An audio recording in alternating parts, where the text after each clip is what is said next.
جب جنگ احد میں یہ افواہ اڑا دی گئی کہ آقا شہید ہو گئے ہیں تو مدینہ المنورہ میں ایک عورت تک جب یہ خبر پہنچی کہ آقا کو شہید کر دیا گیا ہے، وہ عورت بے چین ہو گئی، بے قرار ہو گئی۔ وہ عورت اپنے گھر سے نکلتی ہے آقا کی تلاش میں، آقا کی خیر و عافیت کو معلوم کرنے کے لیے، آقا کا حال جاننے کے لیے اپنے گھر سے باہر نکلتی ہے۔ جب گھر سے باہر نکلتی ہے، چونکہ اس نے سنا تھا کہ آقا کو شہید کر دیا گیا ہے، جب گھر سے باہر جاتی ہے تو کچھ صحابہ کرام علیہم رضوان جو جنگ احد سے واپس لوٹ رہے ہوتے ہیں، ان کو دیکھتی ہے، پوچھتی ہے میرے آقا کا کیا حال ہے، میرے آقا کیسے ہیں، میرے محبوب کیسے ہیں۔ میں نے حدیث پڑھی تھی نا، لا یؤمن احدکم حتی اکون احب الیہ من والدہ وولدہ والناس اجمعین۔ اس وقت تک انسان مومن ہو ہی نہیں سکتا جب تک وہ آقا سے ایسا پیار نہ کر لے جو پیار والدین کے پیار سے زیادہ ہو، جو پیار دولت کے پیار سے زیادہ ہو، جو پیار اولاد کے پیار سے زیادہ ہو۔ انسان مومن بنتا ہی اسی وقت ہے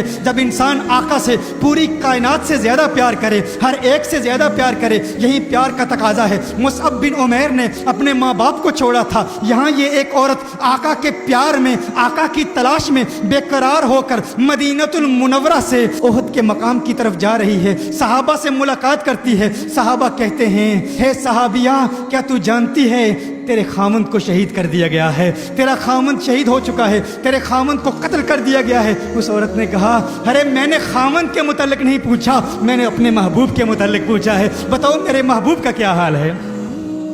میری بہنیں غور کریں، اب سوچیں، اس عورت کے مزاج کو سمجھیں، اس کی سوچ کو سمجھیں۔ اگر آپ کے خامند کو شہید کر دیا جائے، ہمارا حال کیا ہوتا ہے؟ اگر ہمارا کوئی اپنا شہید ہو جائے، اپنا قتل ہو جائے، اپنے کسی محبوب کا انتقال ہو جائے، کسی پیارے کا انتقال ہو جائے، تو ہم آقا کے پیار کو بھول جاتے ہیں، آقا کی محبت کو بھول جاتے ہیں۔ اپنے کسی رشتہ دار کا جنازہ اٹھایا جائے تو نماز بھول جاتے ہیں، عبادت بھول جاتے ہیں۔ کوئی جرت نہیں کرتا کہ فلاں صاحب کو نماز کی طرف راغب کیا جائے۔ وہ کہے گا، ارے عقل کے اندھے، تجھے پتہ نہیں ماتم کا گھر ہے، یہاں فوتگی ہو گئی ہے، پریشانی کا وقت ہے، تکلیف کا وقت ہے، ارے ان کے لیے اتنی بڑی مشکل کا وقت ہے، انہیں اس وقت نماز کی یاد نہ دلا۔ نماز کی یاد دلانے والا داعی اور مبلغ بھی جب نماز کی طرف راغب کرنے کی کوشش کرتا ہے تو ہچکچاہٹ محسوس کرتا ہے، ڈر محسوس کرتا ہے، گویا کہ اسے یہ خوف لاحق ہوتا ہے اگر نماز کی طرف راغب کیا تو گھر والے کہیں گے موت واقع ہو گئی ہے تو عبادت یاد کرا رہا ہے، موت واقع ہو گئی ہے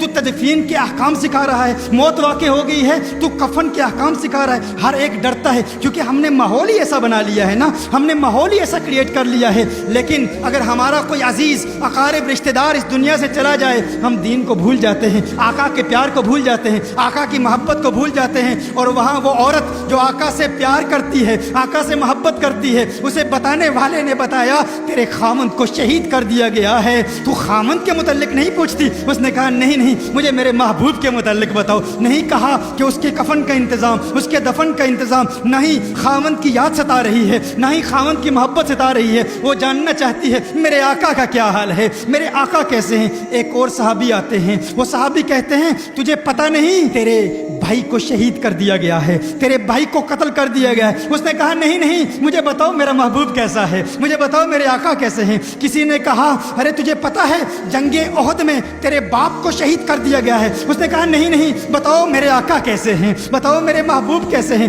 پھر کسی صحابی نے بتایا کونین کے والی صلی اللہ علیہ وسلم الحمدللہ خیر و عافیت سے ہیں۔ جب آقا کی خیر کا علم ہوا تو پھر بھی نہیں کہا کہ اب مجھے میرے خامند کی لاش کی طرف لے جاؤ، خامند کے جنازے کا اہتمام کرنا ہے، اپنے بھائی کے جنازے کا اہتمام کرنا ہے، اپنے باپ کے جنازے کا اہتمام کرنا ہے۔ کہا نہیں نہیں، آقا خیر سے ہیں، آقا عافیت سے ہیں، مجھے آقا کی بارگاہ میں لے جاؤ، کیونکہ مجھے سکون اسی صورت میں ملے گا جب میری پیاسی آنکھیں آقا کے چہرہ والضحیٰ کو دیکھیں گی۔ آقا کی بارگاہ میں جاتی ہے، آقا کے ہنسی چہرے کو دیکھتی ہے اور پھر کہتی ہے یا رسول اللہ، آپ کی عافیت اور خیر کے بعد اب ہر مصیبت ہے چہے، اب کسی مصیبت کا غم نہیں، آپ خیریت سے ہیں، اب کوئی غم نہیں، کوئی ڈر نہیں، کوئی خوف نہیں۔